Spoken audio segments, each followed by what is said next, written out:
The white man's the devil is known. America was never a home. Only a place of captivity, save facility, hating, disfigure me.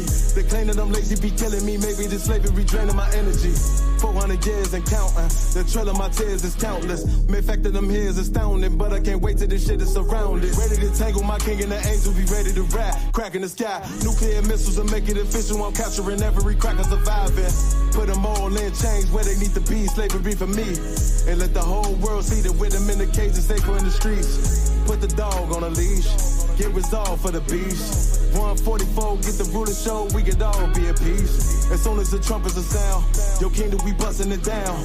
The only way justice is found, the time for your judgment is now. Do you see just how it feels? Payback is a dog. It's a dog. Payback is a dog. It's a dog.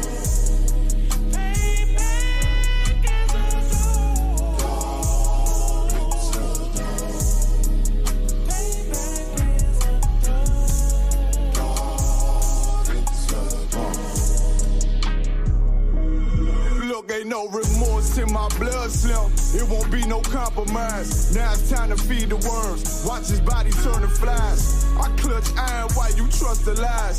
The next Glock I buy gon' be Gen 5. I get it customized. And sending shots off like farewell. Praying payback come back around like a carousel. Still remember Yahanna's words ringing in my head like bells. Said you in his body, you fit the Lord, fuck the cartel. Triangle choke, apply pressure to the game like I did Vondale. Payback's a bitch in his dress, she a bomb. All right. Shalom, Israel. We are the Isupk. Started at 1 West 125th Street, Harlem, New York, under Commanding General Yahanna. And this is the Tuesday night brotherhood class. So, Wada, Shalom, Yahweh Hashem Yahweh to the brothers, Yahweh Shamar Lataba Hashem Yahweh to the sisters, and we gonna get it cracking. Wait till a couple more people get in here. You know what I'm saying? Shalom, Shayara. Wait till a couple more brothers and sisters get up in the joint.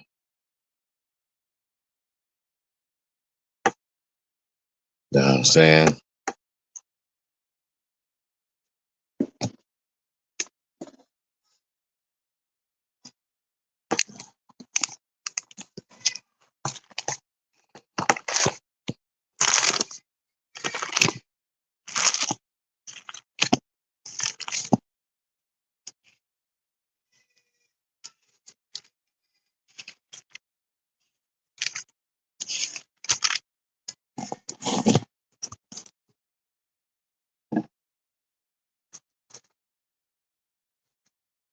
Right?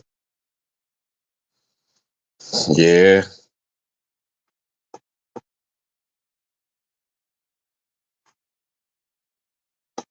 Good class for y'all tonight. Good topic. The topic tonight is we have enemies. Israel, 12 tribes. We got enemies. You know what I'm saying? Contrary to what you believe, no matter what you're thinking, the Lord said we have enemies. Let it be known. You know what I'm saying? And we're going to find it all right here in these scriptures. Because the way Blacks and Hispanics and Native Americans been treated in this oppressor's kingdom, you wouldn't dare call them people your friend. They treat you like an enemy. They make sure to let you know that they don't love you. They don't care for your well-being. And you are their enemies. Right now, Trump letting it be known that Blacks and Israelite brothers, the so-called Mexicans, are his enemies. He treating you like a friend now, because you need your vote. And as a Black, Hispanic, Native American, you ain't supposed to be voting anyway. So this election should have nothing to do with you. Just listen to the bag of lies that they give you and that they tell the people just to get your vote. And they may like, you know what I'm saying, they care about us. And they may like things gonna change as we vote this one in and we vote that one in. Nothing ever changed. It just get worse. They just keep putting the curtains over your eyes. And until you come into this school, and until you come into the ISUPK under Commanding General Yahanna and get in class, you will never see the truth of reality of what's going on. You won't ever see it. You know what I'm saying?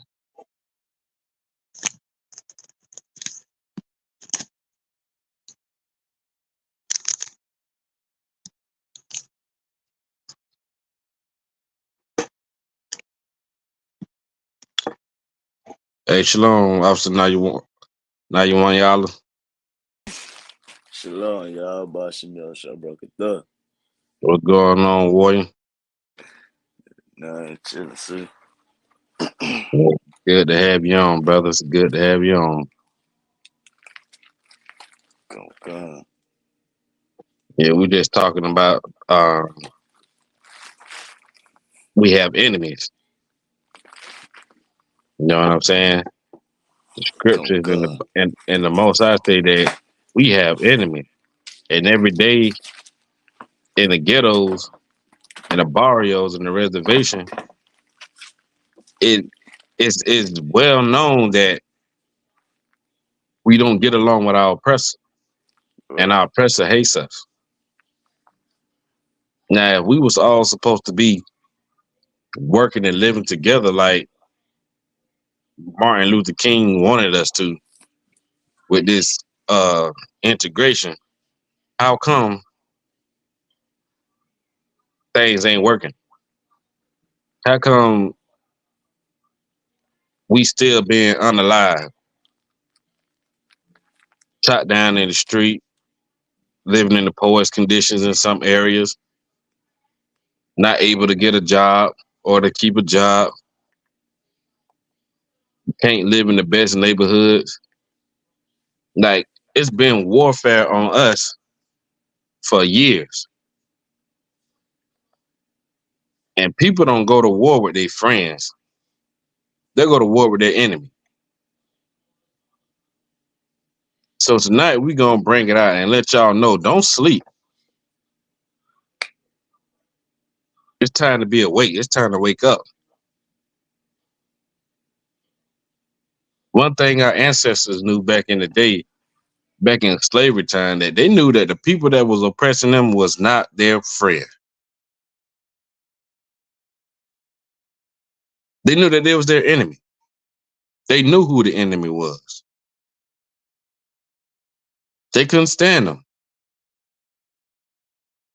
But they know they had to act a certain way around them in order to survive. As much as they could. To keep their daughter or their son or their husband or their wives for being sold to another oppressor. And sometimes that didn't work. Now, fast forward in today, our people are so distracted with social media and all these other things that's going on. They don't know who their enemy are. They count the people that look like them and struggle with them and live in the same conditions as they do. They count those people their enemies. And wouldn't dare raise a hand to their oppressor. Now, we're not telling you to do nothing or go out and commit no crimes against the oppressor, but what I'm saying is, the people that do harm to you and oppress you, you do nothing. The person that looks like you, that lives like you, that struggles like you, that have the hardships of day-to-day life like you count them as your enemies. Thy brother, thy neighbor, thy kinfolk, you count them as your enemy and not the right person. So we're gonna bring that out today, and we're gonna get some clarification on who is the enemy, because we have them. And the first scripture I want to go to is Hebrews 5:12. Like we always get the introduction in. It's the appetizer of this meal tonight. Always. So you able to read, officer? Come, I got it. You Come can on, hear me, come on. right? I can hear you a little low. I can hear you, but you Oh, you a little low. good night. Right, hold on one You second. ain't too low, but I can hear you. You're not too low. Let me turn my mic up. I think you should be so out now. I'm still low. Nah, you good. Come. You said Hebrews 5:12, right? 5:12 for me, warrior. The water. Come. Hebrews chapter 5, verse 12. For when for the time ye ought to be teachers, ye have need that one teach you again, which be the first principles of the oracles of God, and are become such as have need of milk, and not a strong milk, and not a strong meat. Right. It says for the time that you ought to be teachers, we go through this every week. We go through it Monday. I also do it on Tuesday. I was Kazak the one got me on this. And I bring it out each Tuesday, like he bring it out each Monday. And say the time that you ought to be a teacher, you have need that one teach you again. When you think you know everything, and you think you able to tell somebody how to live their life and what to do and how to break some scriptures down, you better make sure that you don't learn from the man of God. You better make sure you done study up under the ISUPK, because we're the only ones with this truth. So when you think you need to be a teacher, you better really take a self-evaluation and make sure you don't still need to be a student. There's just a lot of false teachers out there, self-taught people out there that think they know something. That think that they can break this Bible down without being in this body, without being in an ISUPK. There's a whole heap of fake Israelite groups with different breakdowns. Some of them be in our classes, learning from us, and then go somewhere else and teach. You got to be a student. Them are the first principles and the oracles of God. That's what you have to do first. Be taught right and lean not on your own understanding. Make sure you beating down a priest and a prophet door to get the correct understandings and ask questions. Because I wasn't able to teach until I was taught again. To show myself approved. Somebody, you said Salakia Warrior? Come. Go ahead. And like you had to be taught again, because what you was taught first was lies. Like these Christians pastors and all these Christians, they think they know, like I said, they think they know everything. They know the Bible, but they got to be taught again. They always want to use the term brainwash, but their brain needs the washing. Right. And that's correct. Well, the brother bringing out is heavy because Christians think they know the Bible, but they live so far from the Most High Word it's ridiculous. When you want to bring something out, they always running. No, I ain't got time. Oh, this and that, or nah, this and that, or that don't mean that. How you call yourself a follower of Christ when we can't sit here and even have a conversation about the Bible? Because they don't know it. All they Christian pastor teach them to do is to shut up and give the money. Know what I'm saying? And this brother here is a young man on here. The one y'all about what, 16?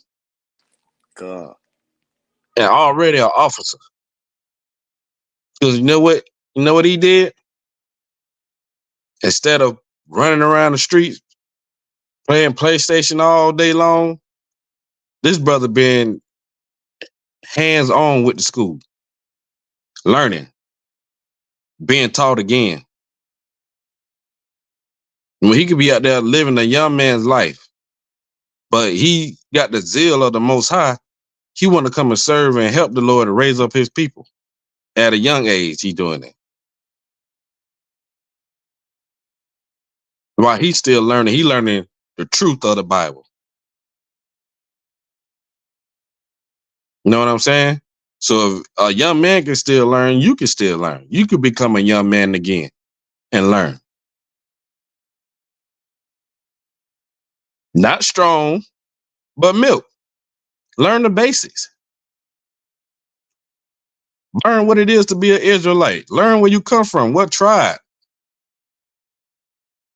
Learn the statutes and the commandments, the high holy days. Learn how to be brotherly and sisterly, to show brotherhood and sisterhood. Learn how to con out of one con and follow the order.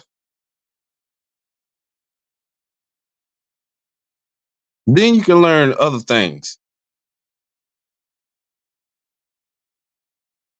But a student can't be a teacher. A teacher has to teach the student. Then the student becomes a teacher.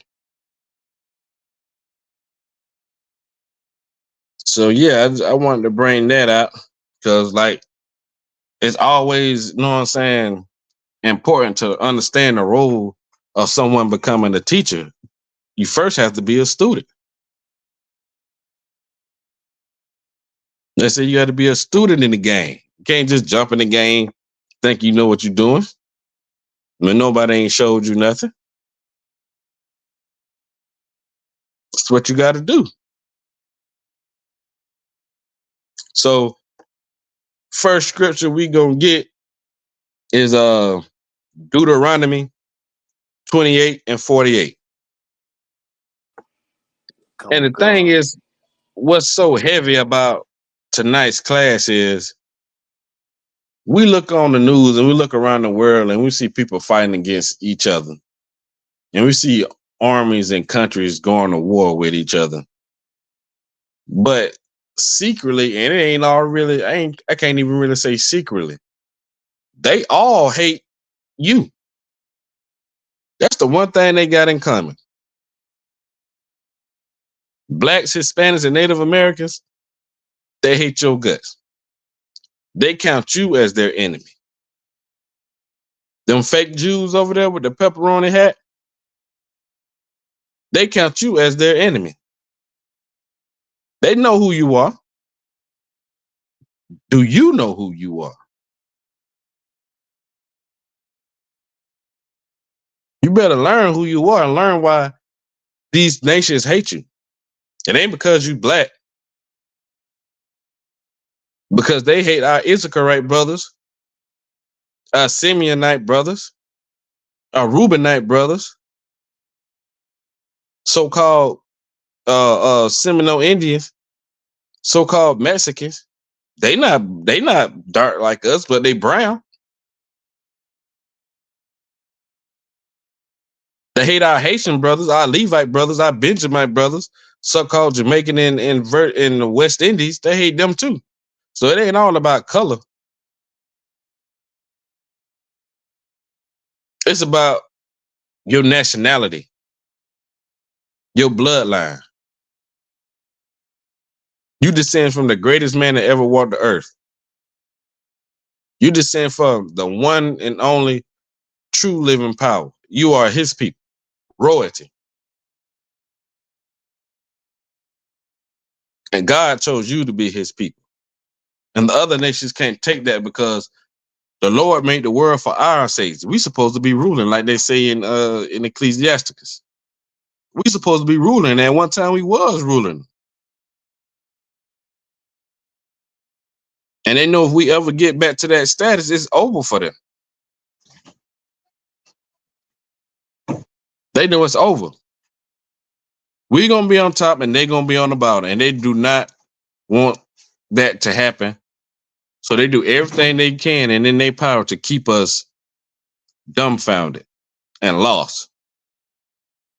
So if you got that, you can bring that out, warrior. Or Deuteronomy? If you got that, you can bring that out, warrior.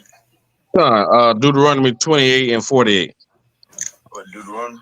Oh, God. If you got that, you can bring that out, warrior.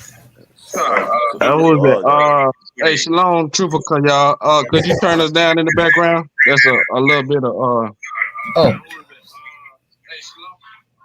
Hey, Shalom. Y'all watch me on Shabbat. Hey, Shalom, y'all about some Shabbat. What's going on, boy? Not much. Just hold it down. See you doing your thing. All right, no sweat, no sweat. I appreciate it. The water.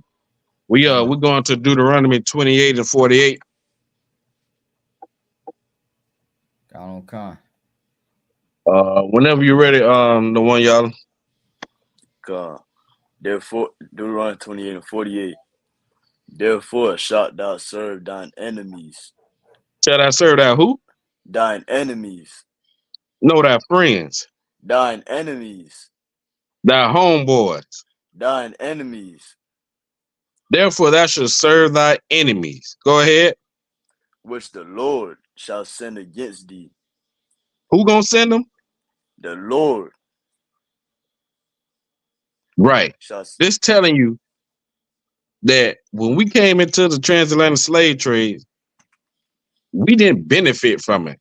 And I know y'all be seeing them reels that be going on. This was a punishment. This wasn't something that we chose. Oh, we're gonna get on the boat and we're gonna be slaves to our friends, the people that love us. It say, therefore shalt thou serve thy enemies, which the Lord shall send against thee. The Lord did this for disobeying him. He punished us to serve our enemies. The Lord called them enemies. It ain't something that we just made up. The Lord called them our enemies. The Lord said, you're going to serve your enemies. Your enemies are going to be the one who you're going to be slaves to. Salakia. Go ahead, boy. Another thing. Those are blacks and Hispanics. We think we don't got no enemies. When you see your enemy damn near every day.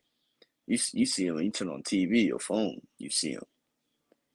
And in the scriptures, when Christ said in Luke 19:27, where he said those my enemies, and in Isaiah, when it says God had enemies, and in Psalm where it said King David had enemies. Well, when these men had enemies, and you think you don't got no enemies, they was the greatest men on earth. Right. Like, damn right, boy. Damn right. Go ahead, can you finish that scripture out for me? God. Therefore shalt thou serve thine enemies, which the Lord shall send against thee in hunger. You got to buy your food from them. You got to get groceries from them. Whatever you need to cook or to eat with, you got to get it from your enemies. Go ahead. And in thirst. You got to get water from them. You got to get juices from them. You can't even collect rainwater because you will go to jail. That's against the law. You can't even go and get water from the rivers no more because they polluting the rivers. So in hunger, the food that you eat, And the water and the drinks that you drink, you got to get them from your enemies. You said Salaki? God. And another thing too, people that's voting, they can't even. You can't. If you got a family member voting, you can't give them a chair to sit down in or a water bottle. You can't even give them something to Because drink. we ain't even supposed to be out there. That show you how much they care about you. You ain't even supposed to be out there voting. Food, water. Go ahead. Like it. And the nakedness. And then nakedness, the clothes you buy. You got to go to Walmart or you got to go to these clothing stores that your oppressors set up and buy clothes, unless you know how to sew. And even if you know how to sew, you still got to go get the fabric from them. None of these things that they just mentioned can you gather on your own. You got to get it from your enemy. You got to get it from the people that hate you and are disgusted by you and unalive you and have ill will towards you. You got to go and spend your hard-earned money that you work for with them to make them richer just for you to survive in this oppressor's kingdom. Your enemies, you got to do that too. You got to make the people that hate you richer while you get poor. People not your friend. Tommy and Jack and Catherine and Karen and all the people you work with and the people you think that won't do no harm, you go out and hang out with and have drinks and laugh and do all this today. And why they calling you the nigga behind your back or a spick or a wetback or a savage? Them your enemies. They just disguise it real well. Go home, go on with it, warrior. God. And then one of all things. And one of what? Of all things. Some things. Of all things. No, you just need a little bit from them. Of all things. And one of all things. No, just a little bit of food stamps. And one of all things. You gonna want of all things that you need, the Lord made sure that you're gonna have to get it from your enemies. Right here in the Bible.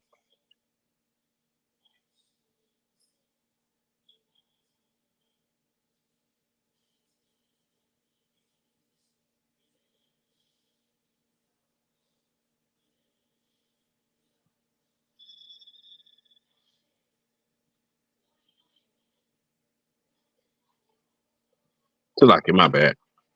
You want of all things, you gonna have to get it from them. Go somewhere else and try to get it and see what happens. Shalom, how about Shimshon Shabbarakatah, sir? Officer Atazar, Trooper Amon in the building. You have to get it from them.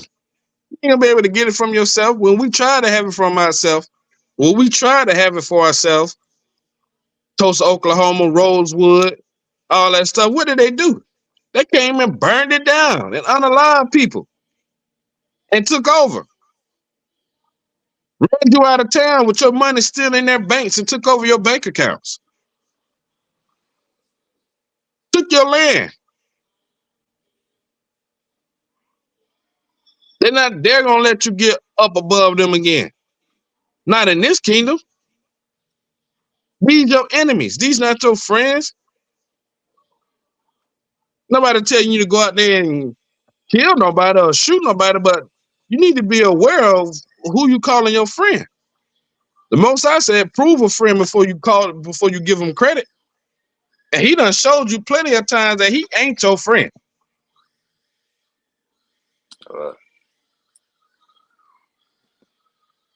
Go ahead.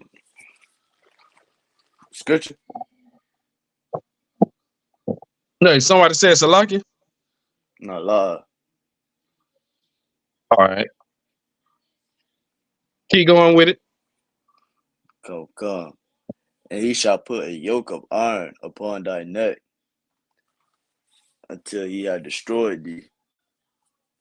This person, your enemy, is going to put a yoke of iron on your neck. Now, if anybody could, I want y'all, if y'all could, just Google yoke of iron. And if you Google that, you should see an image of our ancestors with a yoke of iron on their neck in slavery. We are not making this up, man. This is in the Bible. This is a prophecy that the Lord told Moses that the children of Israel are going to go through because they disobeyed his commandment. And how you will know that these are the children of Israel? By these curses. That's how we know that this pertains to us, because we're the only people that went through that. Them fake Jewish people, they didn't have no yoke of iron on their neck when they went through the Holocaust. They got on the train. Was at concentration camps. They got starved. They weren't in slavery. Nobody else went through these things but you, black man, Hispanic man, and native Indian man. So you have enemies. I know the Native American brothers know that they got enemies. You should know it too. Black man living in the ghetto, Hispanic man living in the barrios. You gotta understand this. The Lord put this there, put these in the scriptures to warn us, to let us know that don't get comfortable in this land of oppression. Don't lose sight of thyself. Remember and learn who you are, so you will know how to move when the time is right. You will know how to survive in a time when things get way out of control, like they are right now. That's what you got to understand. And tonight we're gonna make y'all aware. Before this class ends, you're gonna know that your enemies are still around. So with that, Trooper Kayag, could you get Psalms 139 and 20?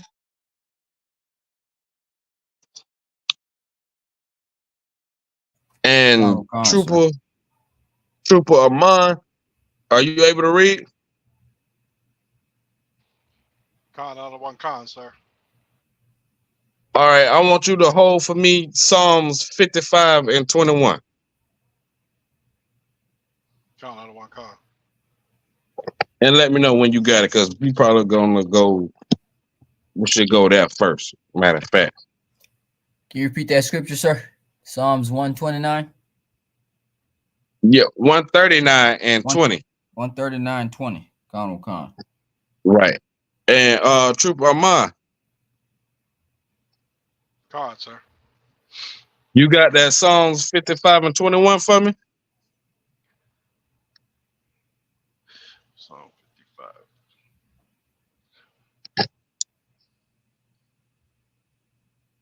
Con, sir. All right. We gonna start at 20, if you could, Baba Kashak. And this scripture right here is gonna back up everything I said that happened to our native brothers, the so-called Native Americans, because they tried numerous of times to have peace with the so-called oppression. The oppressor set so many peace treaties with them and broke them all, because it's just not in him to do right by the Lord's chosen people. He always gonna show his hand. And the Lord warned us.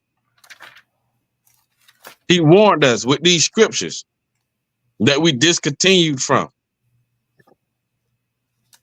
And if we would have kept the law, statutes, and commandments, we would have knew these things. But it was all for a lesson, for us to learn. So if you can, Troop, you can go ahead and start. Colonel Khan, Psalms 139, verse 20. No, not you, y'all. Salakia, Troop Armand. Khan out of one Khan. This is Psalms 55, verse 20. He had put forth his hand against such as be at peace with him. Right. So how did the whole thing of the so-called pagan holiday Thanksgiving came about? The natives showed them how to grow corn, showed them how to survive during the harsh times, showed them how to plant and what to hunt and what to eat and what plants that heals and what plants that you shouldn't eat. They showed these Spaniards all of this. The conquistadors. They showed them these things. And what did he do? Start from the top again? Khan out of one Khan. He had put forth his hands against such as be at peace with him. He turned around and gave them blankets with smallpox on them. They turned around and unalive each person that tried to help them.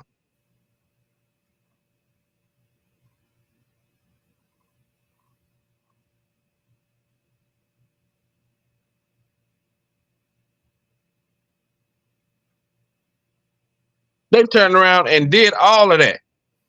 After these people showed you how to survive. They was at peace with y'all.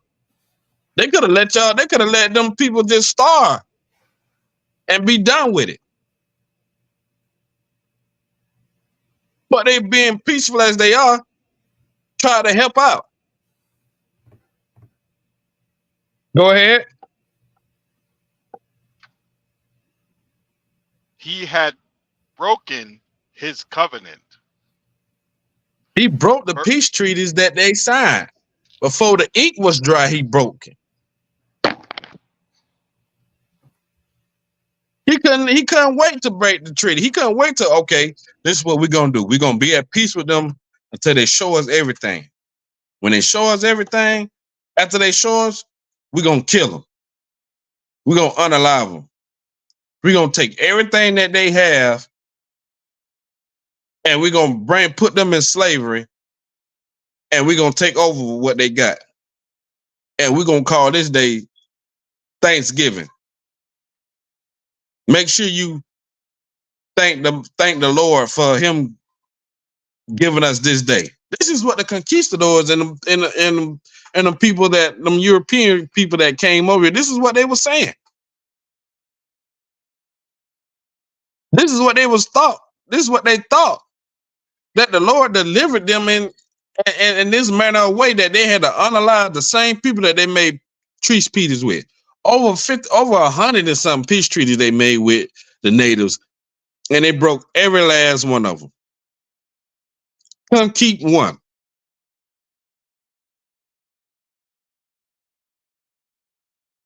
Your enemy. Our native brother's enemy. Our enemy. Go ahead, verse 21. Khan out of one Khan. This is verse 21. The words of his mouth were smoother than butter. The words of his mouth were smoother than butter. Oh yeah, man, we're gonna live together. We're gonna give y'all this land. Y'all can stay over here, and we're gonna stay over here, and then we can come and y'all hunt the buffalo, right? Okay, cool. Y'all can hunt the buffalo and y'all trade with us, and we'll trade with y'all. We'll trade like guns and stuff with y'all, and y'all can trade the fur with us. So in the cold, we can keep warm. The words of his mouth was smoother than butter. Let's stop all this fighting. Let's just share the land. Let's just share the land. We can trade off and stuff. We'll share the land with y'all. Y'all just show us how to live and survive and how to hunt and how to, be prosperous. And we will make peace with y'all. The words of his mouth were smoother than butter. Quick talker. Go ahead. But war was in his heart. But what? But war was in his heart. Nah, peace was in his heart. But war was in his heart. Nah, kumbaya was in his heart. But war was in his heart. War was in his heart. He had the mind to war with them people, to knock them off their horse. Soon as they think that we all good, soon as they think they is all good, what they call them today, we're gonna backdoor them. We're gonna slide them. Because war was in his heart. Nothing else. He wasn't trying to be peaceful with them. He wasn't trying to be their friend. He was just trying to get them to get off of that warrior mentality with them, because they was knocking them boys off. Our native brothers was taking care of business with that guerrilla tactics that they was doing. So he had to come up with a scheme and a way to make them calm down, get unfocused, and trust them. But war was in his heart. Go ahead. His words were softer than oil. His words was soft than oil. You put oil in your hand, you can barely. It's you can't feel nothing really. Meaning that his words were so convincing that it was like, man, well, dang, man, he sounded real convincing, man. We gotta trust him. After he done broke all the peace treaties with them, he still came back. Oh man, I'm sorry, man. It was some other guy that was in charge, and he had us going, taking y'all up through there like this, and had us breaking this. But I'm in charge now, so we're gonna continue the peace that we had before. The whole while he's saying this, war was in his heart. And you know how war was in his heart? How he showed our native brothers war was in his heart? Research the Trail of Tears.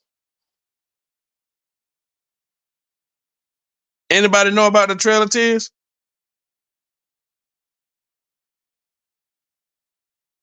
How they move all the natives all the way to Oklahoma, I think it is.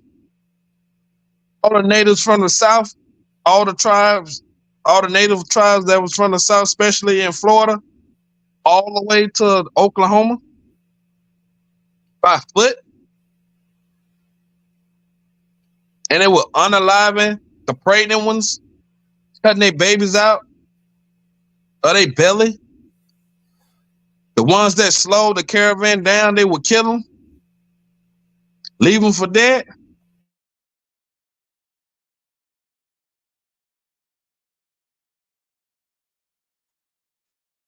Go ahead, finish that off. Khan one Khan. His words were softer than oil, yet were they drawn swords. Yet were they drawn swords. Everything that he said to our native brothers was just dead as wrong. He made it seem like he wanted to live hand in hand with them. He made it seem like he didn't want no more trouble with them. But end up taking their whole land and unaliving them with the sword. All the native heroes and leaders, Sitting Bull and all of them brothers, they had to get rid of because the people were following them. And they knew once they got rid of them, it was easy to take over the other people. Geronimo, all them native brothers, they knew that if they can get rid of the feisty ones, then they had a chance to subdue everybody else. And after everybody stopped coming up against their so-called enemies, they were able to take over. Us not being united and being divided, they even hired natives to track other natives down, to fight with them, using them smooth words, probably paying them so they can go up against their brother. They even used some of Judah. We think Buffalo Soldiers came from. They was fighting against the natives.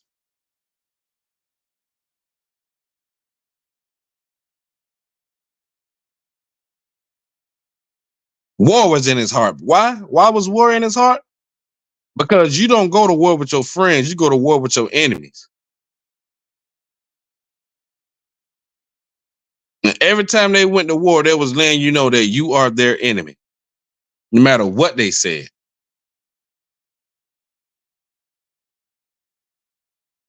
You know what I'm saying? So we're going to drop that one.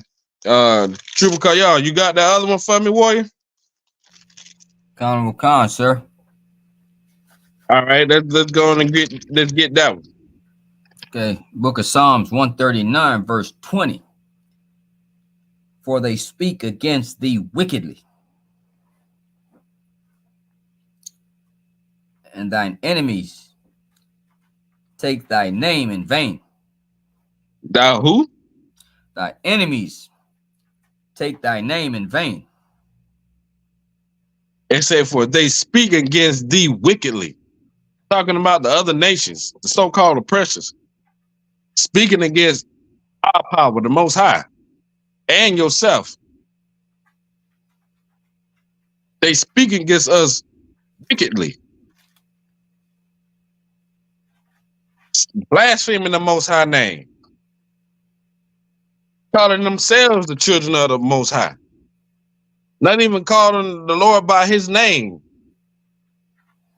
Yahweh in the Hebrew. Calling him Jehovah and everything else. I don't know all the other names, but they damn Yahweh. All that. They don't know his name. So they speak wickedly against his name. His enemies take his name in vain. The Lord said, take not thy name in vain. You don't play with the Most High name. Put some respect on it. Like they be saying, put some respect on my name. Lord, I told you, put some respect on his name. It's like somebody said, Salahi. Sir, I was just saying Khan with Khan. Right. Put respect on the Most High name. It deserves it. He demands that. And it says the enemy speak wickedly against thee and take thy name in vain. Not his chosen people, not his friends, not the people that worship him, but his enemies. The Most High power have enemies, and his enemies are your enemies.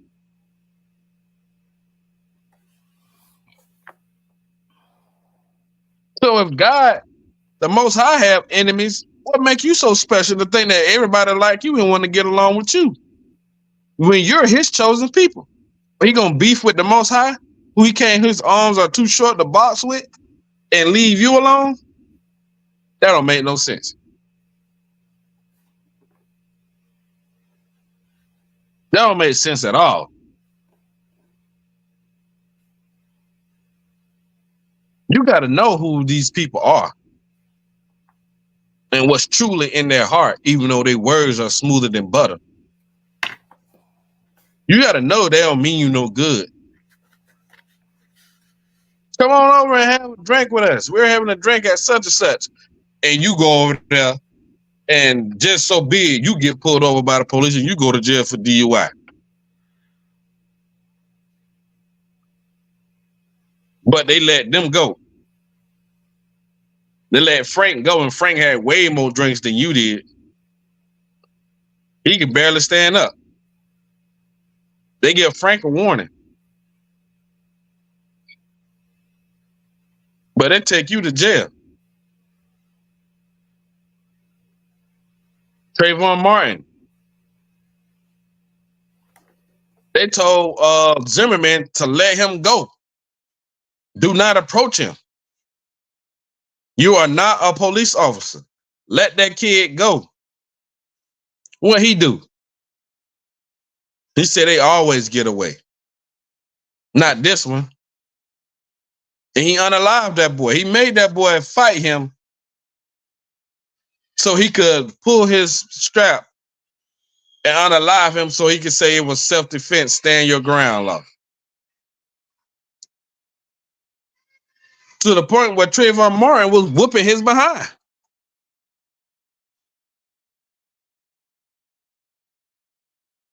And you know what George Zimmerman did with that pistol? He sold it. They counted that thing as a souvenir. He sold that gun for like, I think it was $150,000 or $200,000. I'm not sure. Somebody can look it up if they want. They won't, and put it in the chat how much Zimmerman sold it for.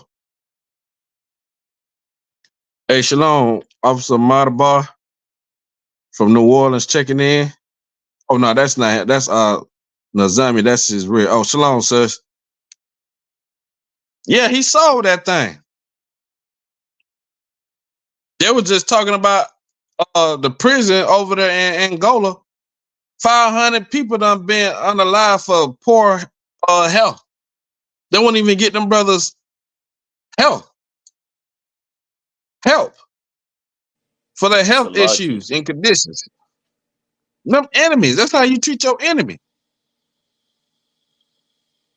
Quariala said they sold it for $250,000. Can you believe that? A weapon that was used to unalive an innocent child. They auctioned that thing off like a souvenir and sold it for $250,000. That's horrible. Somebody said Salaki. God. I wanted to touch on that part that you said about the prison. I seen the video. Oh, go ahead, boy. I seen a video of this brother that was in the prison. He so basically they didn't have water for like a week. You know, you can't say the DIE word, right? You say unalive. You unalive without water for like what, 2 weeks, a week? You know, they somewhere around there. Yeah, they don't got no water, and then they finally get in water, and the water that they're drinking the water is brown. The water that they're drinking from the fountain is brown. And you recording the floor, you got feces on the floor, piss on the floor.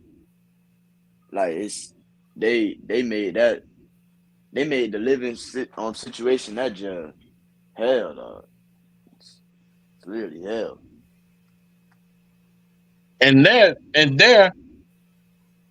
supposed to rehabilitate you so you can come back out to society, help you get rid of whatever vice that you had, and come back out and you know what I'm saying, do right. You might not even make it home from prison. Over 2 million blacks, Hispanics, and natives are in prison. Everybody ain't gonna make it home. And then in Alabama, they found a mass grave of brothers behind a jail. Who knows how them brothers got there? Well, we do know how they got there.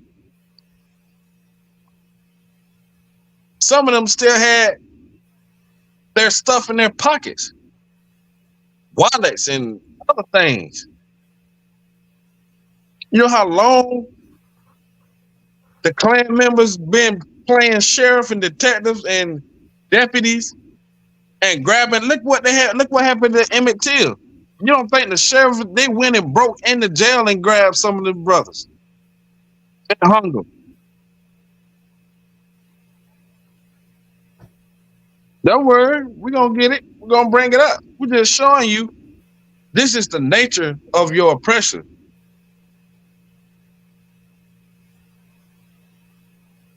Which the Lord calls your enemy. Continue on, True. Khan, sir. Book of Psalms 139, verse 21. Do not I hate them, O Lord, that hate thee? King David said, don't I hate them that hate you, Lord? Your enemy? The same people that take your name in vain and speak wickedly against you and trespass against your chosen ones, your hidden ones, the Black, Hispanics, and Native American, don't I hate them? Can I not hate them people? They're right. I can hate them and love my folks. Just because I hate them don't mean that I'm going to go and do something to them.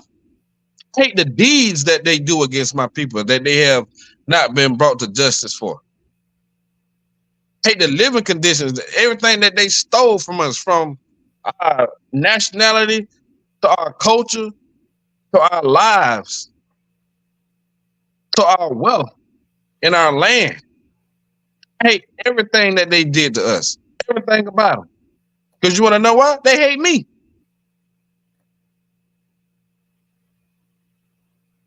They hate my power. They hate everything about us.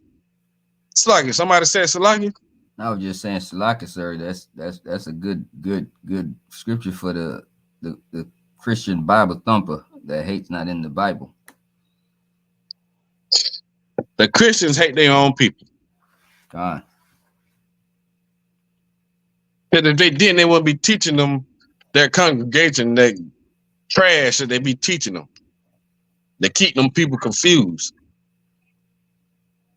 The Lord is revealing that he is not with them in that church.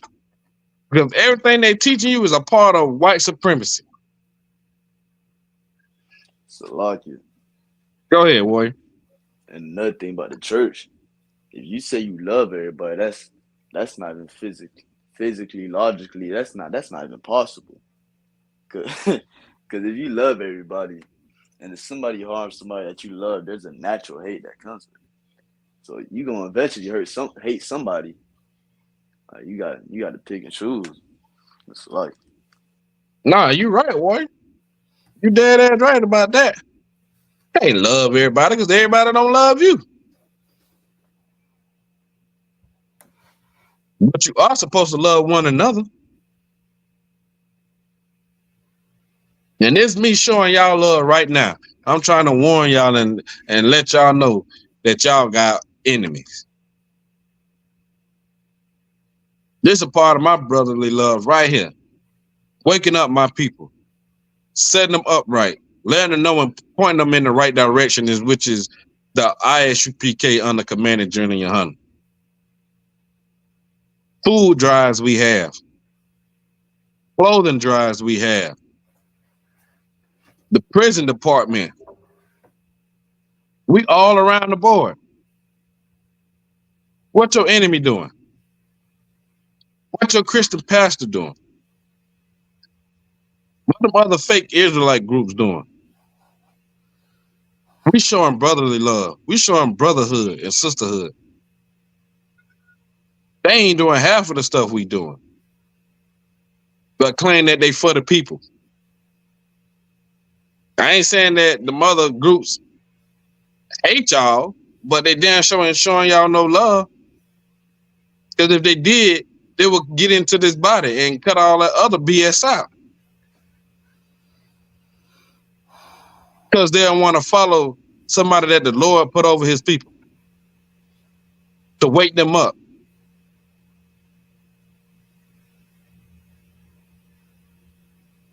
Go ahead with the scripture. Con, sir. Psalms 139, verse 21 from the top. Do not I hate them, O Lord, that hate thee, and am not I grieve with those that rise up against thee. Am I agree with them that try to, like, don't they make me sick? And I'm sick and tired of these people that rise up against the Lord, knowing that they can't. Go ahead. Con, verse 22. I hate them with a perfect hatred. I what? I hate them with a perfect hatred. No, I love everybody. I hate them with a perfect hatred. No, I want to hold hand in hand. I want to make peace treaties with them. I hate them with a perfect hatred. I hate them. Not only do I hate them, but the hate that I got for them is perfect and is righteous. Because I hate what the Lord hates.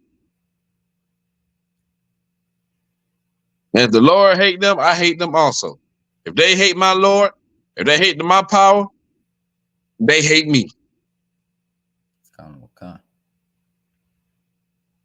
And that's how it goes.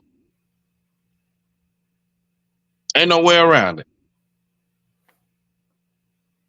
You can't love somebody that hate your power. You can't. That's just like saying, okay, I love and I want to be friends with some people that hate the one y'all are. A trooper Kayal. A trooper Amon. Like, I hate them. I love them. But they hate my brother. They hate everything about him. They hate my God, but I want to be at peace with them and love them. That's backwards. You can't do that. You can't straddle the fence.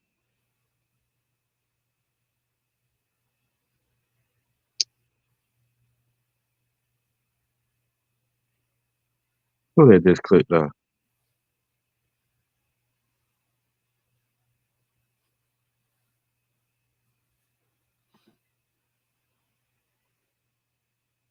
Can't do that. You can't be like that. You got to understand, man. It's 2024. These people been hating us since the beginning of time. Ain't nothing changed. They just do it differently. But I can tell you one thing. Trump is bringing back that old spirit that they had. That's why they want him to win. Because they can go back to showing you openly that they hate you, like they used to do in the 30s, the 40s, and the 50s, back in slavery days. They ain't got to hide it no more. They ain't got to suppress it no more. It's lucky, sir. Go ahead. If I may, I'm not sure if you hear about it in Mississippi. The Jim Crow law is back in effect. Did you hear about that? No, we'll go bring it up. Now, I was just saying, I saw this sister on TikTok was saying, you know, she was crying too. This black sister was saying the Jim Crow law is back in effect in Mississippi. I don't have a whole lot on it, but that's just a little clip that was on there. Right. To be honest with you, I don't never think it stopped. Con. In the deep South. Oh, 1 second, Warrior. In the deep South, so much injustice happen, but it be happening in them small towns that nobody know about, so it don't reach the main view. They still act like it's Jim Crow, so I don't think it ever stopped. Con. Go ahead, Warrior. It's like it. So I was listening to the camp leader in Mississippi when he was bringing out about the bodies that was found back there, behind the police, whatever, prison. He had brought out. He said slavery ain't even get abolished in Mississippi till like 20. like 2013 or something like that. He said. Damn, that's sad.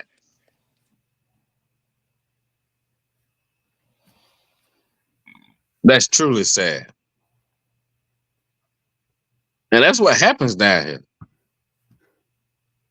in the South. I'm sure it happens a lot around the world and, you know, around this country, but in the South, things like that happen and it goes unnoticed. It's a lot. Go ahead. And he also brought out that in the prison system, they make them pick cotton. In the prison in Mississippi, Right. they make them pick cotton.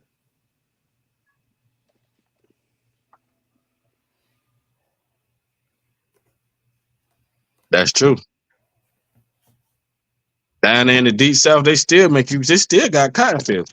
I remember one time I was on my slavery and we had to go up to North Carolina.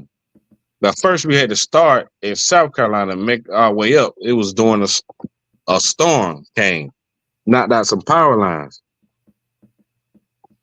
So we driving through South Carolina and it's my first time ever seeing a cotton field. And when I seen this cotton field, my mind just automatically, like, it was like a mirage. Like I could see our ancestors, my folks, in them fields. And I'm talking about these fields go as far as your eyes can see for miles.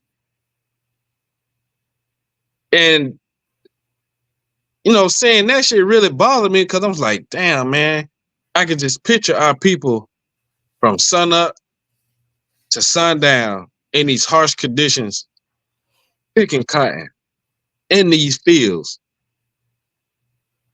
Some people being whipped and some people being unallowed and sold. Some of our sisters being sexually assaulted.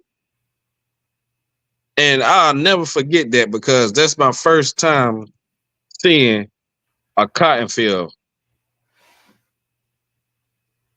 And it wasn't no joke. It just put me in a bad mood that whole day. And we rode for miles. Yeah, I ain't want to sidetrack, but I'm just saying, like, that's crazy.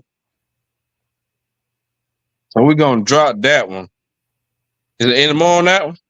Khan, sir, I got the other verse. Yeah, Khan. Go ahead, finish it up, boy. Khan. Psalms 139, verse 22 from the top. I hate them with a perfect hatred. I count them my enemies. My who? My enemies. My friends. My enemies. My loved ones. Mine enemies. The people I go out and have a drink with and party with on the weekend. My enemies. The people that pay me my paycheck. Mine enemies. The people that I got to go get my clothes and my water and everything and all things in need and wants. My enemies. The Lord said, they're your enemies. King David said, I count them my enemies. Because they are thy enemies. They are the most high enemies. They are your enemies, black man, Hispanic man, Native American man. Because they my brother enemies, they my enemies. And I'm going to treat them as such. Meaning that I ain't going to trust them. I ain't going to do nothing to make them think that they can befriend me and then stab me in my back. I ain't going to give it to them like that. No, I'm going to keep them at a distance. And when we back at camp, I'm going to keep bringing they crimes back to life. I ain't gonna never let them forget about slavery because I ain't gonna never forget about slavery. So I ain't gonna let them forget about it. I ain't gonna never let them forget about the things that their ancestors did to my ancestors. They'll never let you forget about 9/11. Remember 9/11. That's what they tell you every year. They went to war with the people that did 9/11. for years. Unalive millions of people. We ain't doing that. But we got the patience and the faith of the saints that one day, just like General Muhammad said, one day they're going to have to see us. For all that they did, they're going to have to answer for it. And the Lord said that we're going to be their battle weapons. Paraphrasing, of course. We're going to be his battle weapons.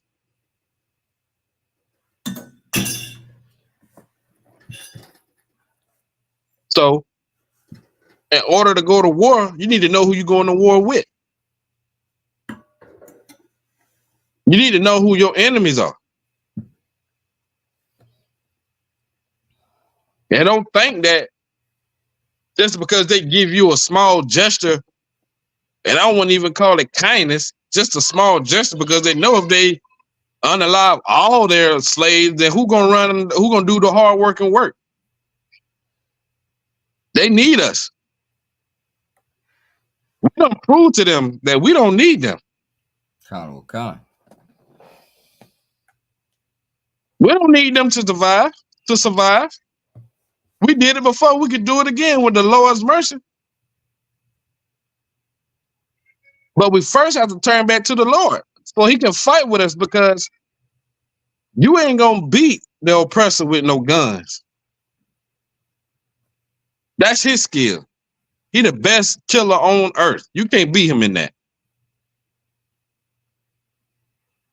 We got to do it a different way in this kingdom. Not saying that we can't beat them because we're greater than them. But in this oppression, in this kingdom, we got to just withdraw ourselves from all the wickedness that they taught us to do. That's how we beat them. You know what I mean? So we're going to drop that. Can I get Limitations 4 and 18?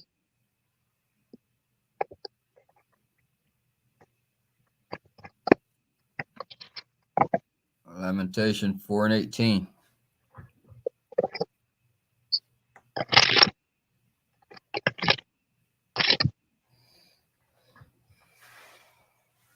Go ahead, Warrior. You got it? Khan, sir. Lamentation 4, Go ahead, verse you got 18. They hunt our steps. They what? They hunt our steps. 1 second. Start at 17 for me, bro. Khan. If you could, Warrior. Lamentation 4, verse 17. As for us, our eyes as yet fail for our vain help. For who? For our vain help. Our vain help. They fail. We think somebody finna come help us. We look to them for help. The Lord said it's all in vain. Other nations ain't gonna help us. Yeah, you got some oppressors that, we want to do good with the people. We want to work with the Black community, the Hispanic community, the Native American community, so we can work together, so we can just build this people and let them know that there's no hate in the heart. There's only love. There's only this, there's only that. We want to help each other. That's vain. All that is nothing. Their words are smoother than butter, but war is in their heart. Go ahead. Khan. In our watching, we have watched for a nation that could not save us. Good night. And our watching, we waiting on them. Some people still waiting on stimulus checks. We waiting for them to turn around because they said, Joe Biden said, vote for him. He'll help us out. He'll make sure that we get jobs. He'll make sure that the living conditions are better. We're trying to go back to Africa. All this Egyptology, all this black history,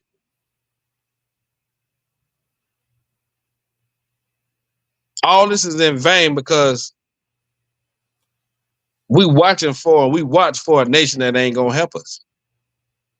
It could not save us. Because all this is the Lord's doing to get us to turn back to him, to show you what's going on. To show you that these people do not care for you. No matter what they say, no matter what little bit of any bitty thing that they give you, the little bit of crumbs that they throw us, that's all for nothing.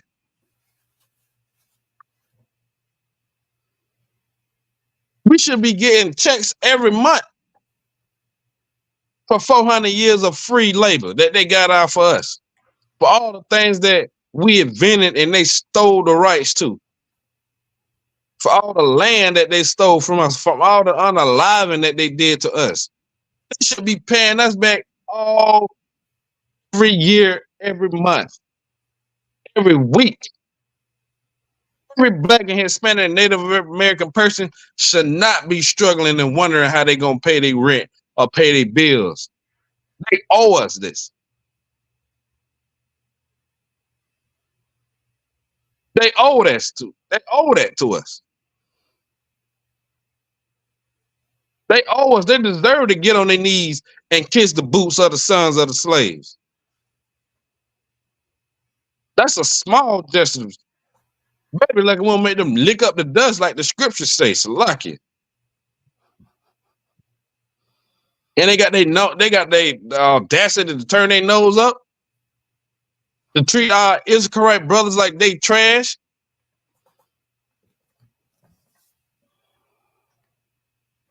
They should have built a wall to keep them gringos out of Mexico. Maybe it would have been better to come over here, be blamed for every little thing that happened.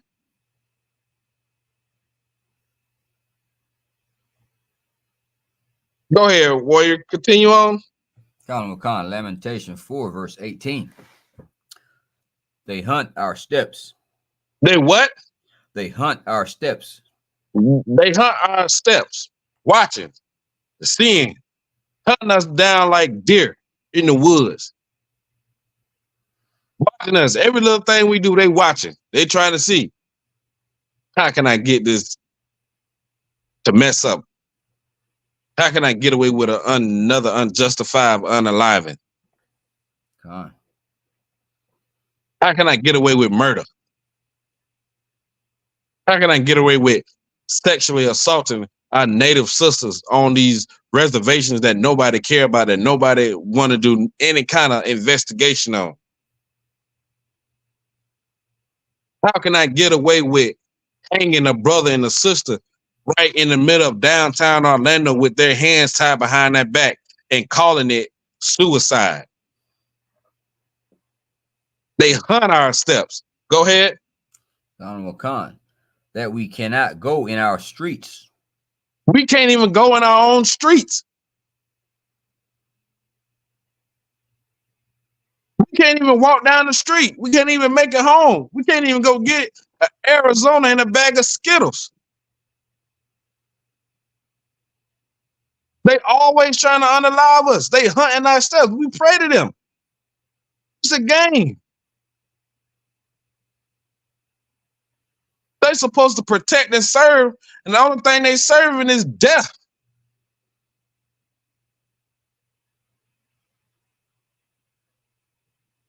It used to be a time where they wouldn't even come down certain neighborhoods. You would have to drive the person that need help to the hospital. They wouldn't come. By the time they come, the person would be dead. Oh, God. They take their time when you call them and tell them you need assistance. It's a joke. Oh, what did Tyrone do now? Oh, somebody done broke in our house. Oh, really? What you had? Drugs in the house? Come on, man.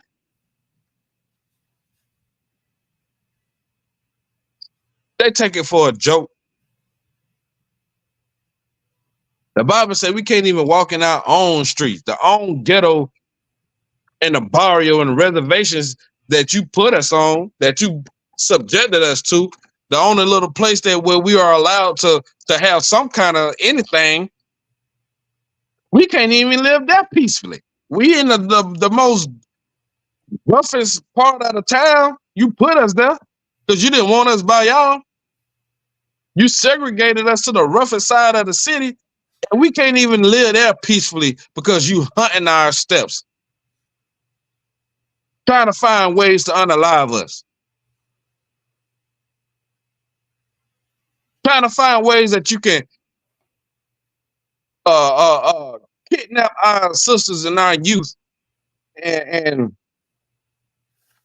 traffic them all around the world. Do you know that Florida, even in Orlando, is one of the highest places for sex for trafficking in the world? Right over there by Disney World, Kissimmee. Orlando, Florida is. Because they hunting our steps to where we can't even walk in our streets. Brothers might not even make it home. Not alone home. If you get pulled over by the cops, you might not even make it to jail. It's a blessing to make it to the jail cell. Nowadays, I ain't saying it's a blessing like that, but what I'm saying is they holding court right there in the streets. Traffic stops. I remember when traffic stops was the worst thing that ever could happen to blacks and Hispanics. People were high speed chase. I mean, they were high speed down here in Orlando. I don't know about other places, but this wasn't pulling over. They'll pull over where they get to where they're going. Ain't no pulling over on no side street. You might not even make it to the jail. Got them scary ass cops shooting at a brother that was already handcuffed in the backseat of a police car because he heard an acorn drop on the hood of his car and he opened up fire.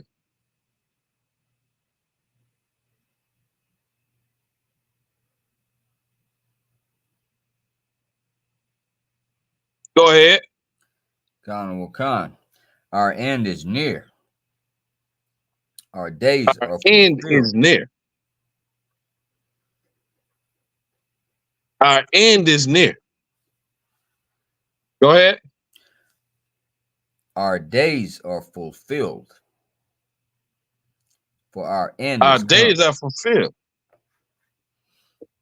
For all this, it's an end to it. And it's near. Our King Yahushua is soon to crack that sky. Because the days of our punishment, the days of our curse, are fulfilled.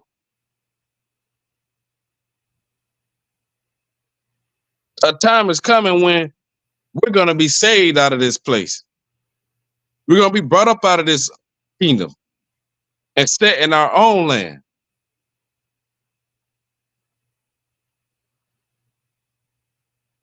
It's telling you right here in the scriptures. Go ahead. Lamentation 4, verse 19. Our persecutors are swifter than the eagles of the heavens. Look, it is identifying who our persecutors are. Ain't the bald eagle is the symbol of America? Khan. Ain't the eagle was the most important thing to the Romans? The Roman legions, they will march in a golden eagle. And that thing was more important than the soldier himself. If that eagle failed, they would have to go back and retrieve that. No matter what it took. Spain, they got some eagles on some of their flags. It letting you know who they are. Go ahead. Khan. They pursued us upon the mountains. They laid wait for us in the wilderness. Look at that. Even in the woods, even when there was no places to be, even when there was like no place to live, or there places where they drove us to, they laid wait. Oh, y'all go live over there. Y'all can't come live over here. We don't want y'all over here.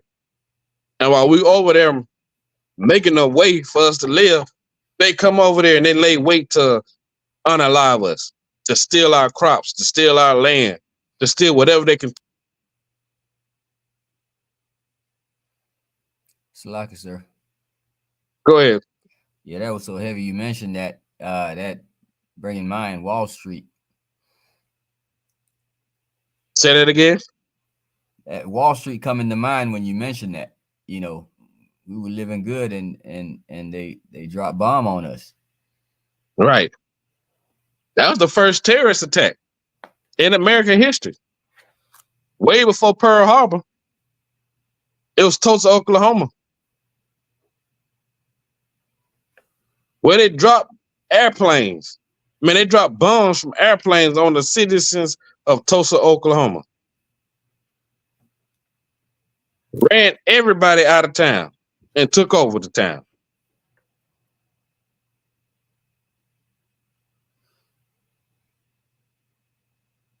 That's the thing that we got to understand about these people. War so much in their heart and in their mind that even when they segregate us from being them, with them, and living by them and doing business with them, they still come back and try to destroy us and beat us down and break us down.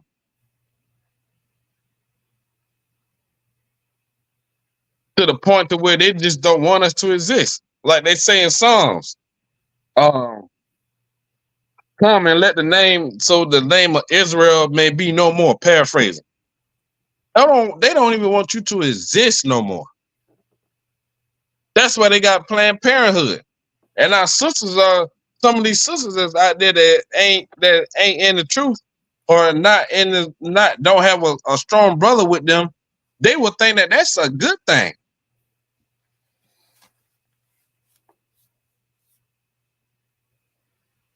To where they can go, is my body, is my right. Over, can somebody put the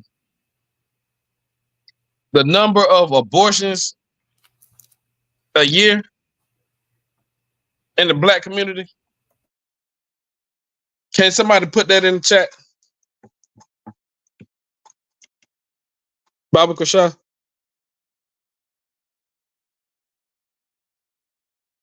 Kick the man out of the house. Let the government take care of you and your kids. But while we doing that, we gonna tell you how you can live and what you can and what you cannot do. No, you don't need no man in the house. We'll take care of you. We give you food stamps. We'll give you a place to live and all that. They put Black people in the ghetto, and it's been hard to get out of there ever since.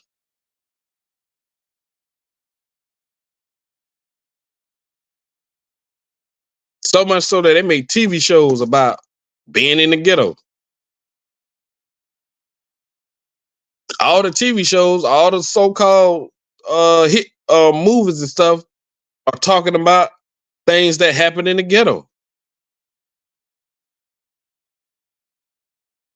That the only way that you're gonna be able to make it up and be successful and be out of there is by being a drug dealer.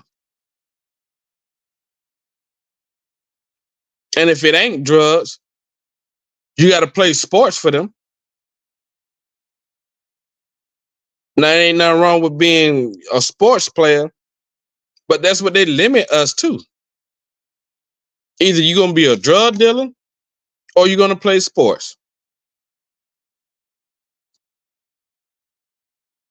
Or you got to join their army.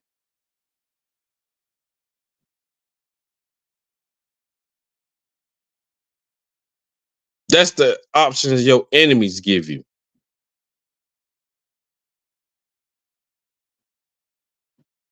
That ain't the thing that where they trying to help you out. Them words softer than oil. but they draw the sword right behind it.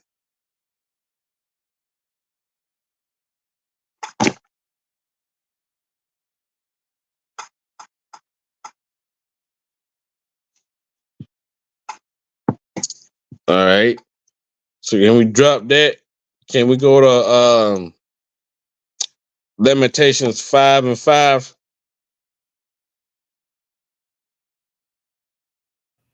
Khan, sir. Lamentation 5, verse 5. Our necks are under persecution. We labor and have no rest. Look, our necks are under persecution. We labor and have no rest. We've been building up this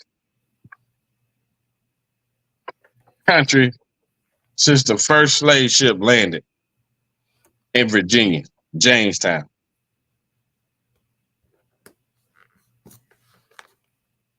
We still building it. During COVID, only the slaves were allowed to be outside. Somebody had to keep this thing running.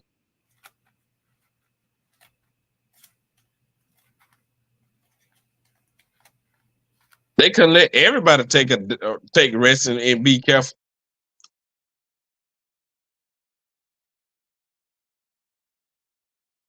Still laboring to this day. They on our neck with this. And they ain't letting up. Look at all the things they got going on in the world. Trying to turn our sisters against us. Brothers don't care for the kids.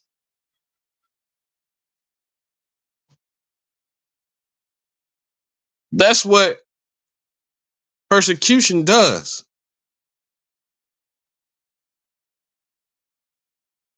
The scripture said, oppression maketh a wise man mad.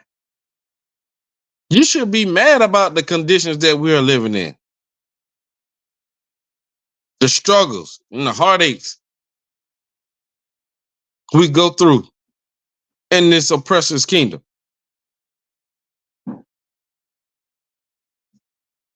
They ain't showing no love. They showing nothing but hatred.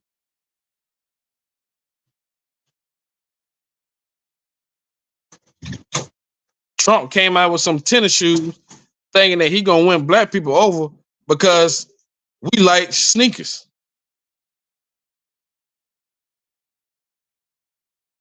That's how much respect they had got for you. Biden said, if you don't vote for me, then you ain't black.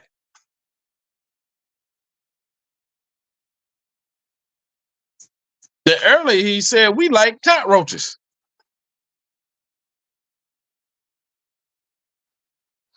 In the Salakia, 80s, he sir. said that he ain't like us. Somebody said, Salakia? Khan, sir, this is Trooper Ahmad. You asked for that Go ahead, Roy. number. You asked for that number, sir, on the abortions per year in the black community. You got that, Roy? Khan, that number will be roughly 360,000 per year and roughly 1,000 per day.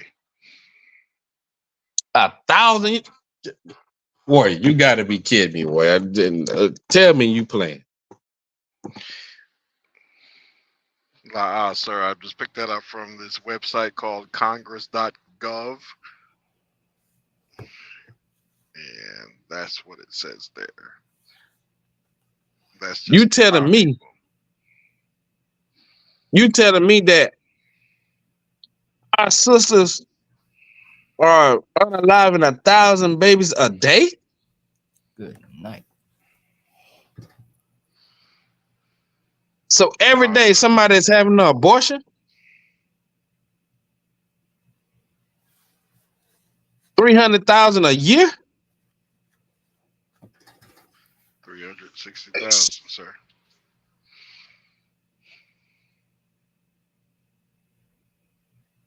That's Planned Parenthood. That's Oh something my that God. your enemy will. That's something that your enemy will come up with, execute his plan.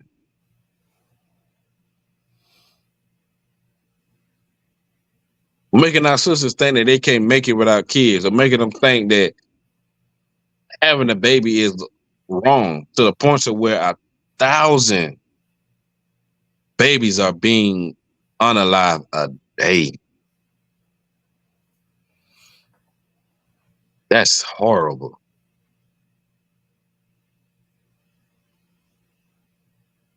That's horrible.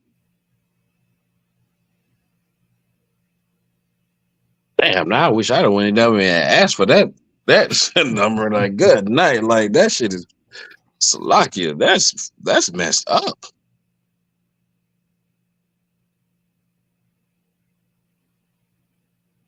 Damn, if the Lord wasn't with his people, like 1,000, we would have been wiped off the map. Between the transatlantic slave trade and all the stuff we went through to us aborting our kids, 1,000 a day. Salakia, That's sir. horrible. Go ahead, Warrior. So the stats on us analyzing each other is not even close to abortion. You think? Good night. Your enemies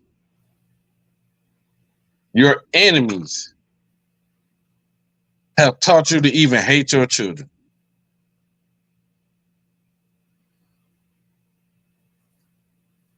Not just hate yourselves, but hate your unborn child. To the point that every time that you are with child, you running down there and you unaliving that child. For one, you didn't take your time to get to know the brother.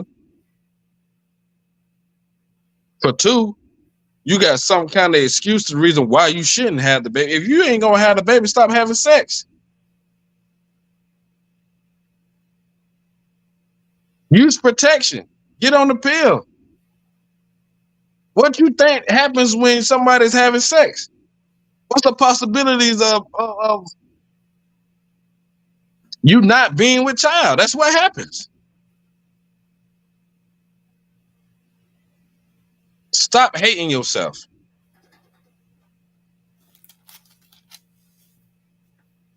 Because that's what people do when they hate themselves and they don't know that.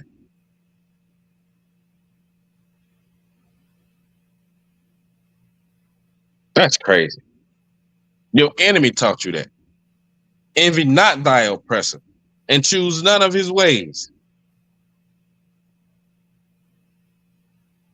Because it ain't going to be good for you. It ain't going to turn out like how it would turn out for them.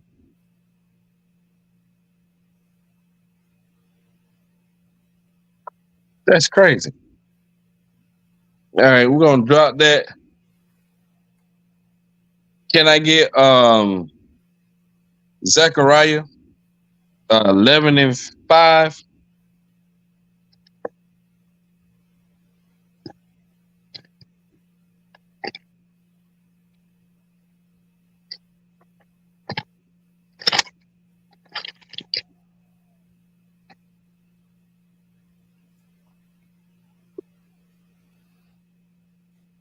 Zechariah 11, verse 5.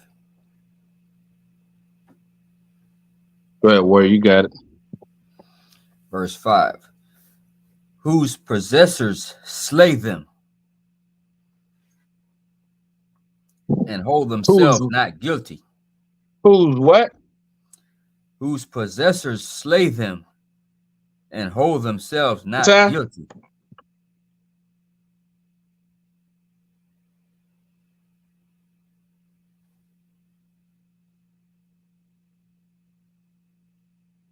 Yeah, true. Con, sir. Can you read that one more time from the top? Zephaniah 11, verse 5. Whose possessors... Zechariah. It's like con, sir. Zechariah 11, verse 5. Whose possessors slay them. Whose possessors slay them. Meaning that you still got slave masters. Your oppressor is still your possessor. You want to know why? Because you're still over here in this land. He still treats you like property of this land. Go ahead. And they slay you.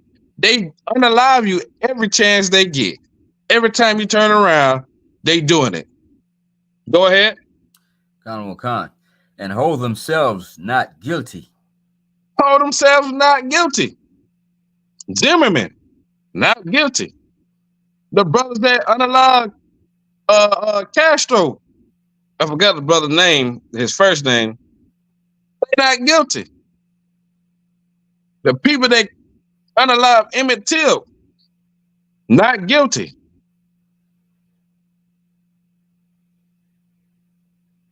They say they not guilty when clearly they did it.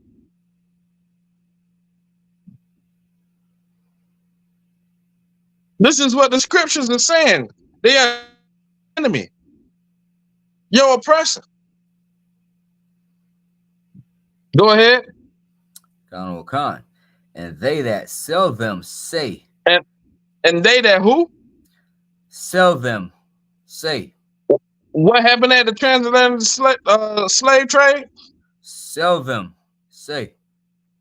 The slave auctions. Sell them. The NFL Columbine. Sell them. And they that sell them say. What they say? Blessed be the Lord. What did they say at Thanksgiving?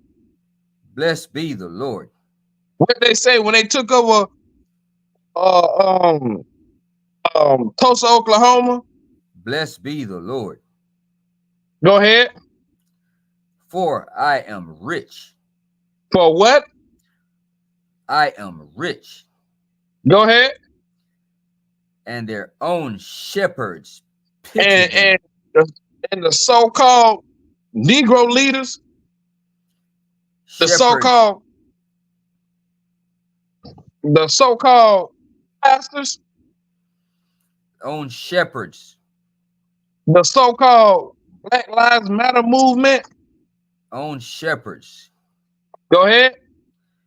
Pity them not. They don't even give a damn.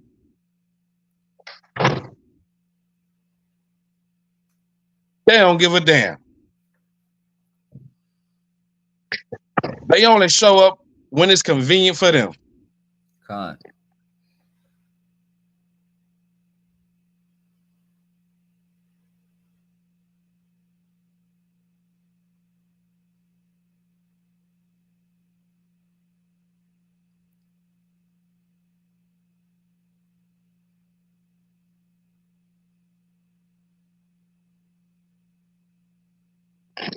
They say our own so-called Negro leaders pity us not. They sell us off to the highest bidder. They'll come down in the community to see what's going on. I don't see Al Sharpton ass no damn well passing out clothes or food or nothing like that. Where the hell is you at when people need you?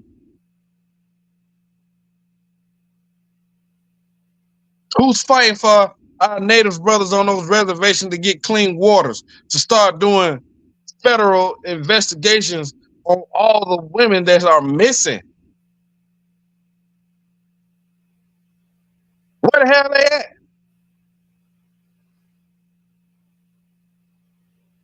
They don't even damn care. And our possessors hold themselves not guilty.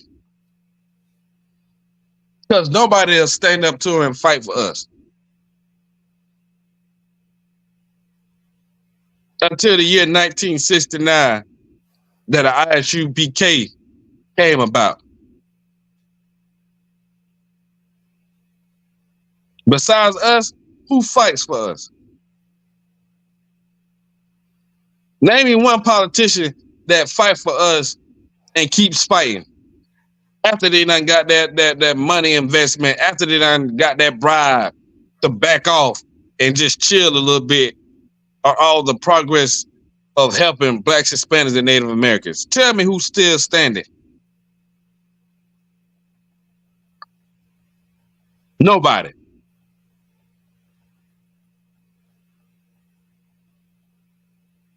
Nobody.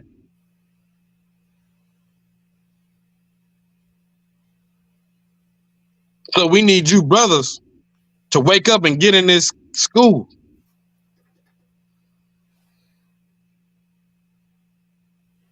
So the labor is plenty, but there's few laborers. Paraphrasing, I forgot how it go. The work is plenty, but there's few laborers.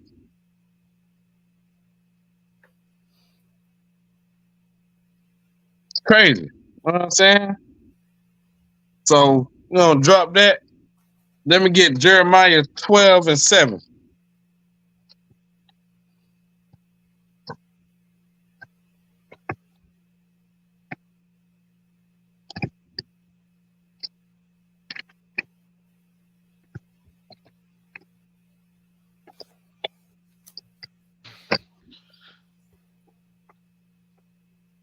Con, sir.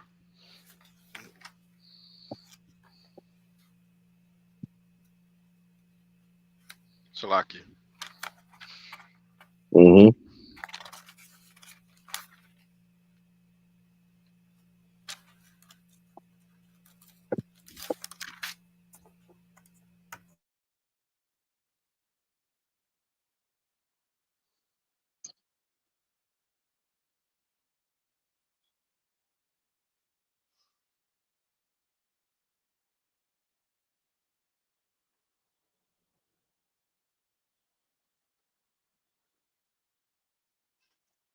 You got it, Warrior? Con out of one con, sir. No This is the sweat. book of Go ahead. Con, sir. This is the book of Jeremiah, chapter 12, verse 7.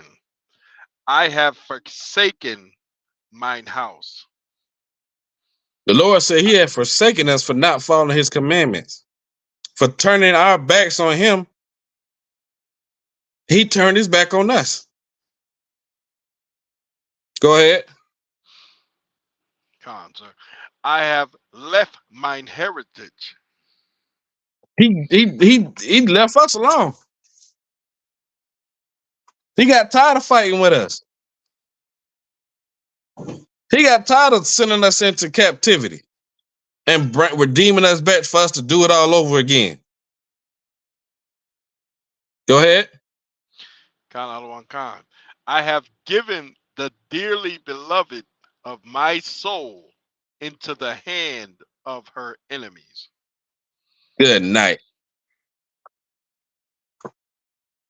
The Lord said, my beloved, my firstborn, my begotten sons, the children of Israel, the 12 tribes, since they don't want to follow me and listen to me, to do as I commanded them to do, I'm going to give them over to their enemies. Not their friends, not their kinfolk, not their loved ones, not their BFFs and day ones. He gave us over to our enemies. Meaning the people that was over us and that's over us today are just that, our enemies. And you better recognize that they're your enemy, because if not, you a lamb to the slaughter. Open your eyes and get in and understand what these scriptures are saying. These people are your enemies.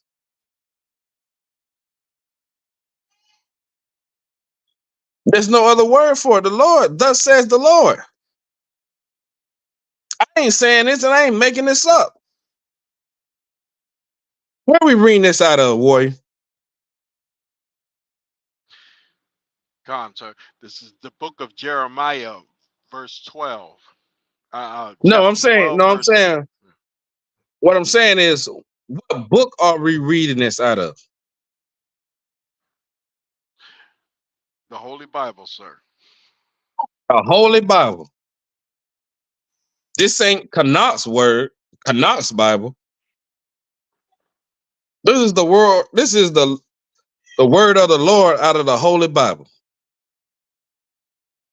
Nothing that nobody on this stream wrote themselves. This is not our own personal book. The Lord said these things.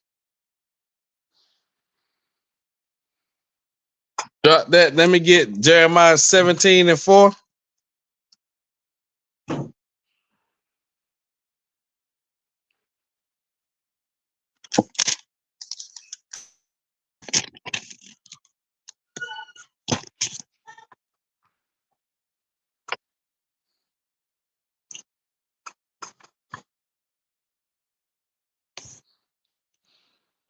Come on, sir. I got it.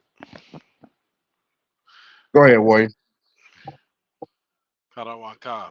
This is the book of Jeremiah, verse 17. The chapter 17, verse 4. Salaki. And thou, even myself, shall discontinue from thine heritage that I have given thee. Even you will stop calling yourselves Israelites. Even you will stop celebrating the high holy days, the Passover, the Feast of Purim, all the other days. Even you gonna stop calling yourselves Tanakh, Ban Yahawada, Ban Yasha Allah.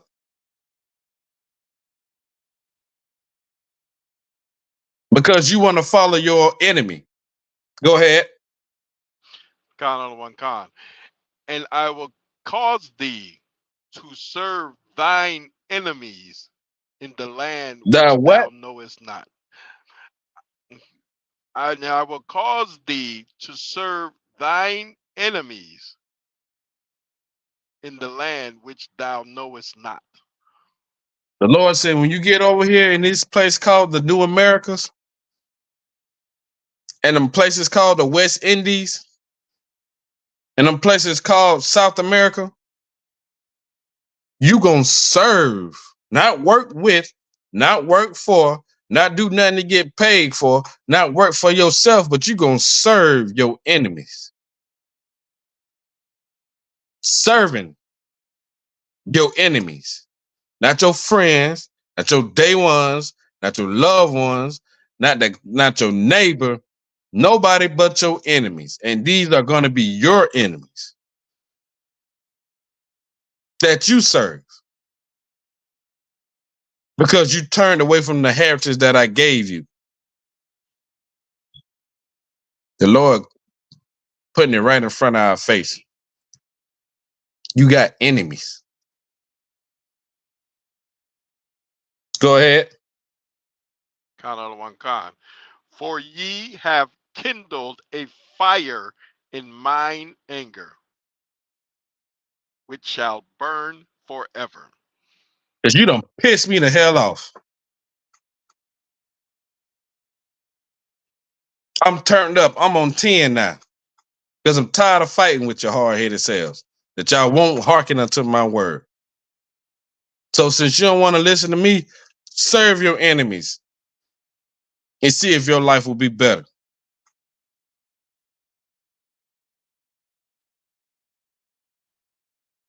This is what the Lord is saying to us. His beloved.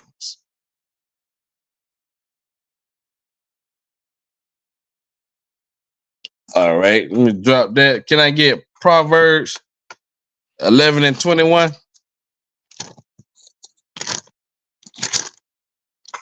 Kyle, you got that for me?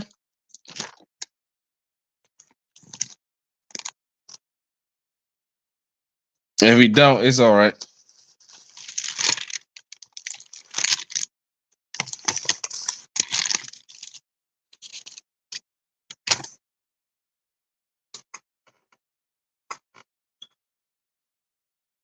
I'll read it for time's sake.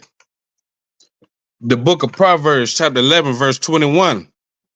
Though hand joining in hand, though we integrated and we call these people our friends and we call these people our homeboys and our buddies and our work friends, though we join hand in hand with them and try to live peacefully with them, the wicked shall not be unpunished.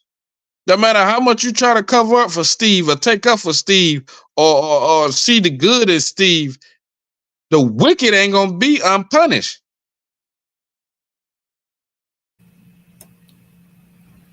The Lord is going to handle business with them. And if you hand in hand with them, you're going to get some of it. What Debo told Red Daddy? You want some of this too, old man?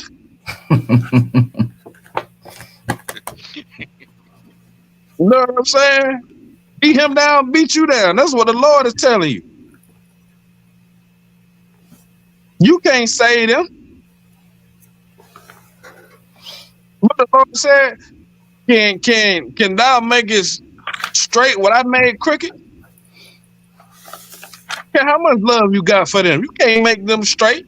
The Lord made them for a reason, and He's gonna destroy them for that same reason. But the seed of the righteous shall be delivered. Those that follow these laws, statutes, and commandments, and love thy neighbor, the person that look just like them as thyself, and fear the Lord with all their heart, we the ones that are gonna be delivered if we endure to the end. This is the Lord's word, not my own. We got about 3 minutes, got about 2 more. I'm going to go to Ecclesiasticus 12 and 16. Ecclesiasticus 12:16. Go ahead, Ward, you got it. Ecclesiasticus 12, verse 16. An enemy speaketh sweetly with his lips.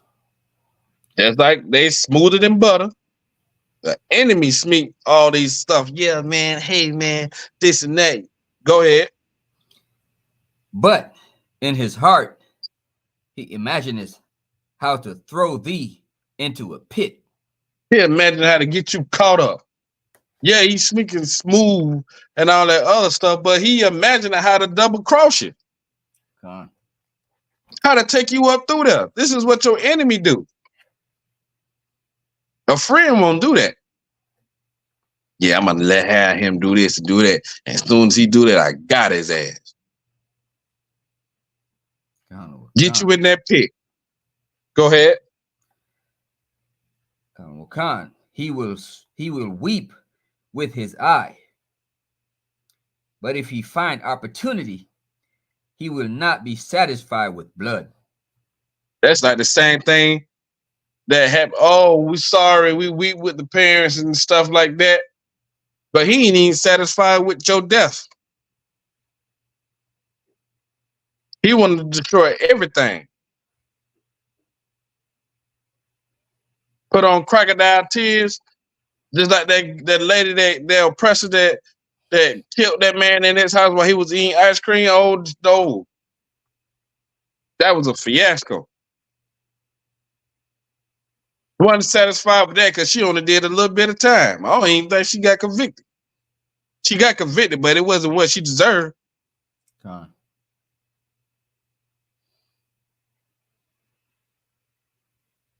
Words are sweet, softer than butter, smoother than butter, I meant, softer than oil, speaking sweet with his lips, but trying to figure out how to throw you in the pit.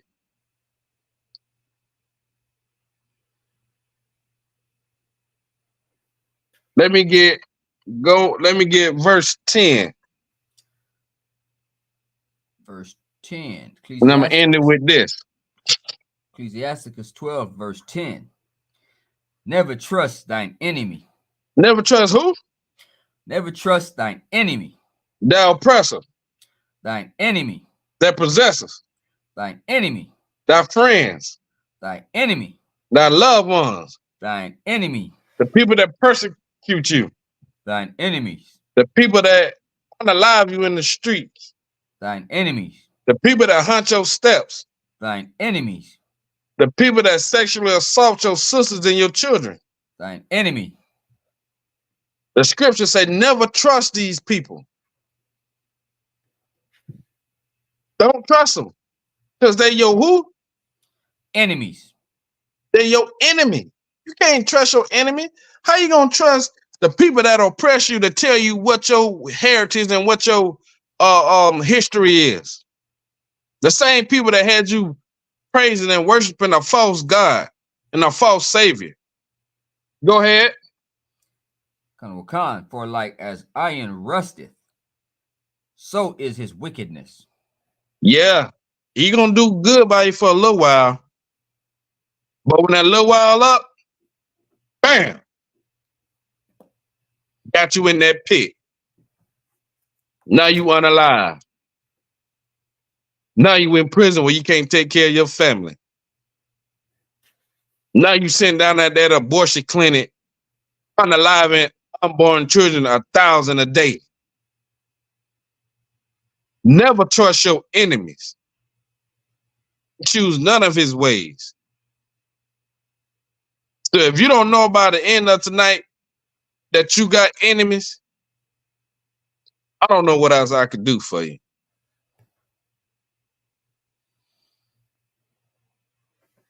So with that, I'm going to say shalom. I want to give a big shout out to Officer Nawan Ya'ala, Trooper Kayal, Trooper Aman, everybody that's on the live and the stream. Subscribe, share, you know what I'm saying? Tell people, you know, bring them in class. Join us at the Passover in April. And thank y'all for rocking out. You know what I'm saying? Rocking out with me. Give yourselves a big hand, man. I appreciate you, brothers. Thank y'all for rocking out with me. This is Precinct Officer Chaanak of Orlando, Florida. And this concludes the Tuesday Night Brotherhood class. Shalom. Shalom.